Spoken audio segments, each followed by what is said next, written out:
Hay universidades interculturales donde hay mucha interlocución y participación y, digamos, porosidad hacia las comunidades, y hay otras que siguen pareciendo injertos, digamos, de la política federal que no han arraigado, ¿no?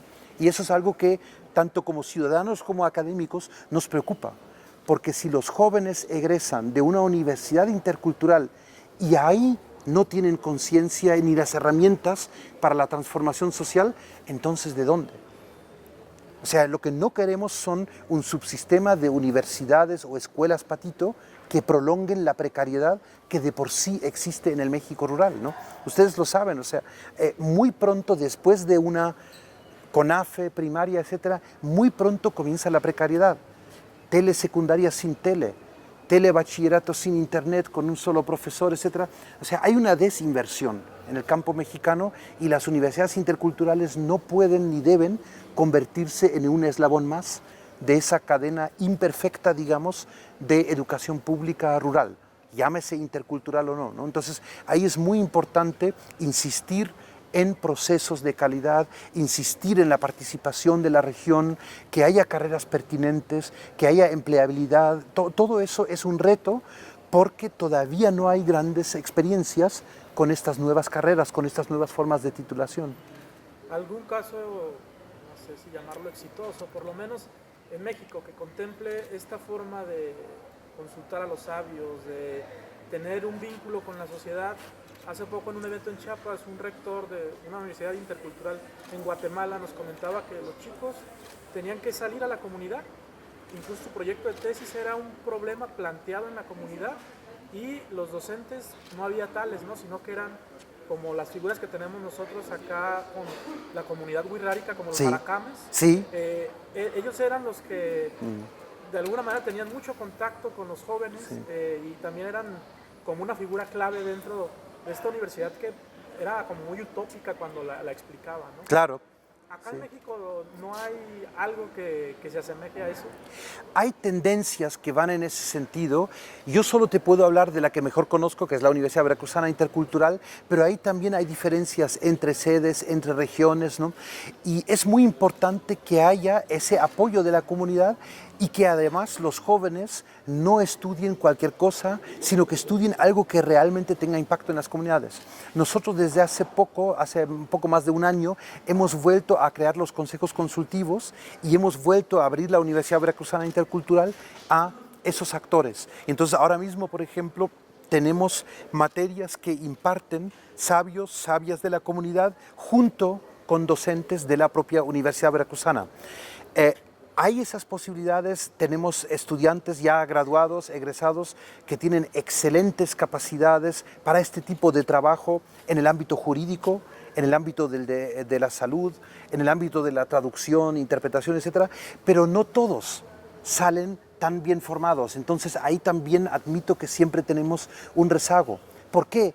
Porque hay estudiantes que llegan a la intercultural, y eso ocurre en todos los estados de México donde existen, hay estudiantes que llegan no porque se interesen por quedarse en la comunidad, no por compromiso y no por interés por la interculturalidad, sino porque, francamente, no había otra universidad. Si hubiera habido un tecnológico, se van a un tecnológico. Y entonces ahí hemos notado que hay todavía en el imaginario, también en las comunidades, esta idea de que un licenciado, una licenciada en lo que sea, trabaja 8 horas sentado en un despacho, en una mesa y moviendo papeles. Entonces muchos jóvenes vienen con ese mito a una universidad intercultural y la universidad intercultural ni puede ni quiere formarlos para eso. Los queremos formar para el trabajo comunitario. Los vemos como traductores entre instancias gubernamentales, organizaciones no gubernamentales y procesos y actores comunitarios, cargos en la comunidad. Entonces, sí ha habido tendencias en ese sentido, como lo mencionas para Guatemala, pero te estaría mintiendo si te dijera que ya lo hemos logrado. Vemos que muchos jóvenes no logran emplearse porque no hay mercados laborales fijos en las regiones indígenas, en las comunidades. Hay trabajo migratorio, hay trabajo temporal, hay trabajo por campañas de la CDI, campañas de etcétera, etcétera, pero también vemos, estamos haciendo un acompañamiento etnográfico a los egresados de nuestra intercultural y sí vemos que hay jóvenes y sobre todo chicas, más que chicos, que tienen un impacto tremendo en sus comunidades.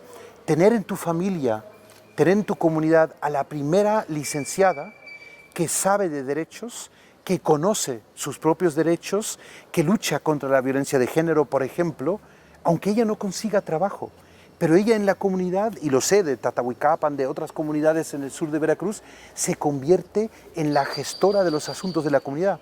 Pero además ella, como mujer y como chica joven, cuando antes toda la estructura era masculinizada y además era gerontocrática, digamos, eran los más ancianos los que tenían todo el control. Entonces ahí se dan unos procesos dinámicos de inclusión, de cambio y de alguna forma de ciudadanización que así no habíamos visto hasta ahora. Entonces, en ese sentido, sí estamos contentos, no tanto con la política federal y el marco jurídico, pero con lo que ocurre en la práctica. En muchos casos, estos jóvenes están comenzando a sustituir caciques de antaño y familias que tenían el poder porque era el único que sabía escribir, el único que sabía comunicarse con la comunidad en náhuatl, etc. Y ahora de repente tenemos jóvenes que ya no necesitan estos lazos verticales que tenía, por ejemplo, el maestro bilingüe, que si el sindicato, etc. No, ellos tienen más bien redes horizontales en vez de lazos verticales, y ahí se van moviendo y se convierten en portavoces, en líderes en algunos casos, de sus comunidades. Muchos de nuestros egresados, aunque no tengan un trabajo estable, pero trabajan en los ayuntamientos, trabajan en las presidencias municipales, algunos han llegado a ser síndicos, tenemos varios que ahora se presentan a elecciones que pronto tendrán lugar aquí en Veracruz, y es algo que no habíamos previsto. No habíamos previsto tanto ni el factor de género, el empoderamiento de las chicas en la Universidad Intercultural, y tampoco este factor político, de que los jóvenes hoy en día están participando a nivel hormiguita tal vez, pero desde los municipios, agencias municipales, etcétera, y se están integrando. ¿Por qué? Porque ellos son la primera generación que sabe leer y escribir el español y su lengua materna. Muchos maestros bilingües, ustedes lo saben, hay mucha crítica sobre esto, muchos maestros bilingües del sistema antiguo indigenista salen bilingües nominalmente, pero no saben utilizar su lengua. No es un bilingüismo funcional, no es un bilingüismo simétrico, sino que utilizan la lengua tal vez como una bandera, como un signo de identidad para conseguir la plaza en tal región, etc. Pero en el aula utilizan el castellano.